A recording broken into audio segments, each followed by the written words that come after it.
I was hoping that we would be able to celebrate Menachem, and this will be something else, not the pressure that we all feel today under the circumstances.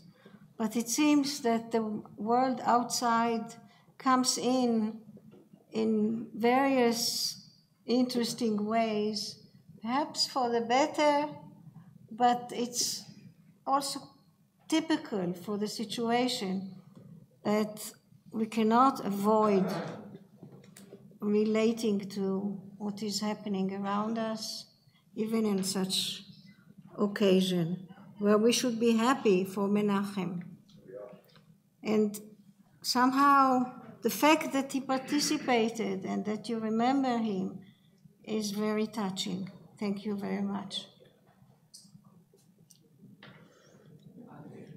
We turn now to our second guest, who actually came from far away, this time from the United States, Professor Eric Maskin. The reason why we talk English here.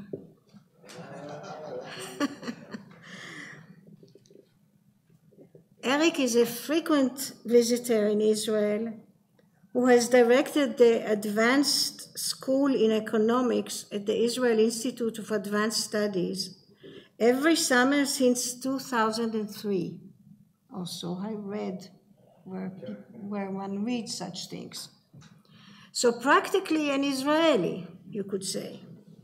A friend and a colleague of Menachem for many years, Professor Maskin was awarded the Nobel Prize in Economics in 2007 and an honorary doctorate from the Hebrew University of Jerusalem, not just the same, but still, in 2018. Having taught at MIT, he was later a member of the Princeton Institute for Advanced Studies, and then rejoined the Harvard faculty in 2012 till his retirement. Even such great minds have retirement point. This is a bit of a good news. He represents here Menachem's many friends and colleagues working in the various fields of economics. I'm sure he will explain to us how the relationship and what about the relations are, though he will not give us a professional talk. I once went especially to hear him, and I thought maybe at the end I will understand it. But I must say, I came back with disappointment. Yeah, it's a difficult field, and we will today not engage in such complex matters. It's actually very simple what we are doing here. So Eric, please. Well, I'm very grateful for the invitation to be here. This occasion means a great deal to me. But let me begin with an apology that I'm the cause of everyone speaking in English. My Hebrew is dreadful, and I appreciate the gesture. And if I may offer a small correction, they have not yet made me retire. I'm still going. Possible in the US, it's not possible. That's right. So I'd like to talk a bit about my old friend Manny. And you may be asking yourself, Manny, who's that? I thought we were celebrating Menachem.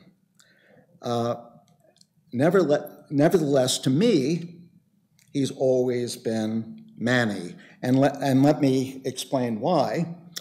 As I understand it, when he arrived at Stanford to do his PhD, he soon discovered that Americans are not really so good with unfamiliar names. Your name is Menachem, or Menahem, there were even worse renderings. So very diplomatically, largely for the sake of us Americans, he decided to replace Menahem with Manny, a name that they couldn't butcher so easily.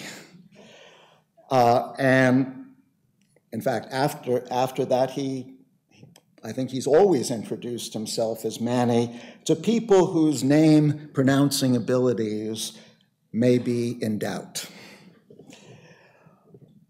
Well, I've known Manny for a very long time. In fact, I first got to know Honoree and Manny 45 years ago, not in Israel, not in the US, but in England, because Manny and I were both overseas fellows at Churchill College, Cambridge. We were guests of the formidable economist Frank Hahn. Now, some of you know about Frank Hahn. For those of you who don't know about him, let me say that a simple description of Hahn is a man with no self-restraint.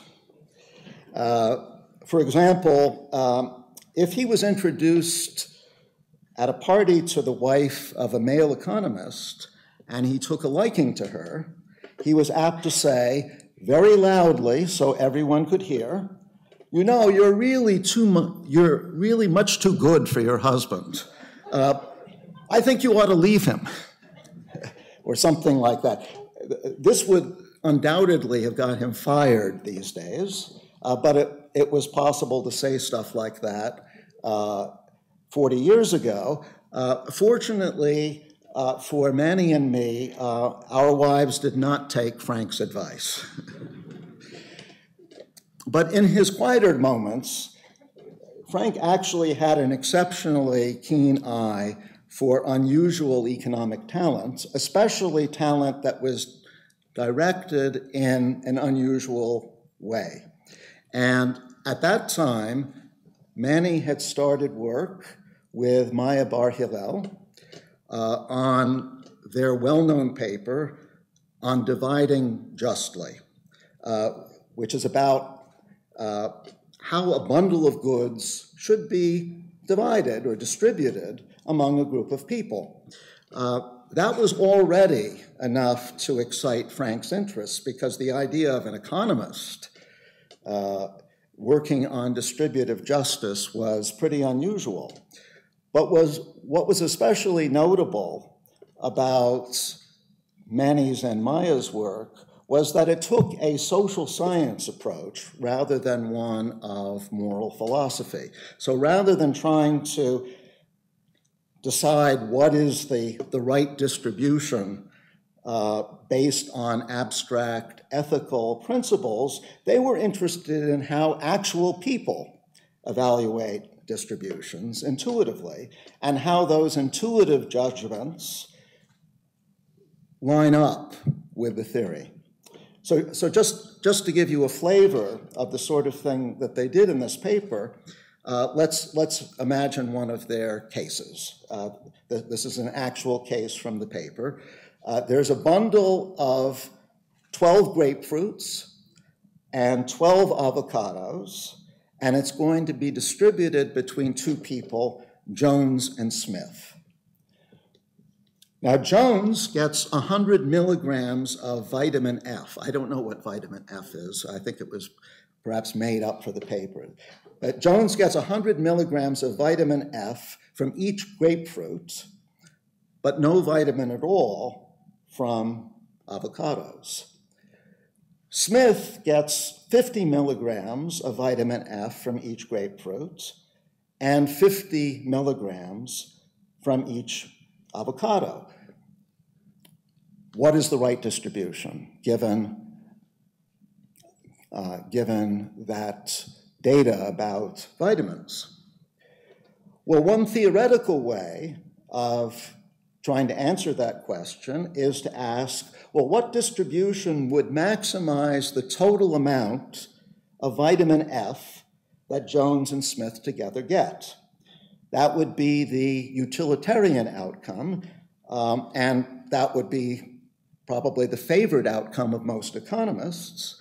And it would mean that Jones gets all of the grapefruit, because Jones gets 100 milligrams from each grapefruit, Smith only gets 50. So Jones gets all the grapefruit, and Smith gets all the avocados, because Smith is the only one who can get any vitamins out of the avocados. So this would mean that Jones has 1,200 milligrams of vitamin. Smith has 600 milligrams. So it's an unequal distribution, but it maximizes efficiency. It maximizes the total amount of vitamin from the avocado and grapefruit. Now, interestingly, and this is one of the major points of Manny and Maya's paper, interestingly, it's totally at odds with what real people think is the right distribution. An overwhelming majority, I think it's something like 90%, think that Jones should get 8 grapefruit, not all the grapefruit, 8 grapefruits, whereas Smith should get the remaining 4 plus all of the avocados. So that means that Jones and Smith actually end up with 800 milligrams of vitamins. It's less than the utilitarian solution, but it's egalitarian. They both have the same total outcome. In other words, actual people are far more egalitarian than either Jeremy Bentham, the founder of utilitarianism, or most economists would have suspected. And I personally find that rather reassuring. Now, I think Avishai will be talking more about Manny's philosophical bent, so let me mention 2 other contributions that Manny has made that are really very highly unusual. One is somewhat technical, and so at a risk of perhaps losing the non-economists, I will say something about Manny's work on decision-making under uncertainty. The economists here will know that the first great 20th century theory of how people make decisions under uncertainty when the consequences of their decisions are not known was due to von Neumann and Morgenstern. They showed how one can define a payoff, a utility, for every possible payoff. A utility is a payoff for any possible amount of money that a decision maker might receive. And furthermore, they defined this utility as in effect a probability. So the way to see this is imagine that there's a maximum amount of money someone can get and also a minimum amount. We can define the utility of the maximum as 1. We can define the utility of the minimum as 0. And the decision maker's utility for any intermediate amount is just the probability that would leave the decision maker indifferent between that intermediate amount of money and a lottery between the maximum and the minimum, where that probability that I just mentioned is the probability of the maximum. So we define utilities in terms of lotteries between maximum and minimum outcomes. This was an ingenious discovery by von Neumann and Morgenstern, but it has, as Manny pointed out, an unfortunate implication. Think of a decision maker who is risk averse. Someone who is risk averse is unwilling to accept lotteries, the decision maker would always prefer the expected value, the certain amount of money associated with that lottery, rather than the lottery itself. But that implies that the decision maker's utility function is going to be concave. The reason why this is problematic is that we also associate a concave utility function with the idea that when we have more money, the utility we get from an additional sum is declining. The richer and richer we get, the less each additional dollar or shekel contributes to our utility. So that also gives rise to a concave utility function. And the problem with the Feynman-Morgenstern theory is it can't distinguish between those two reasons for concave utility. Manny's wonderful solution to this problem of entanglement was, rather than defining utility as the probability associated with a particular amount of money, he did just the opposite.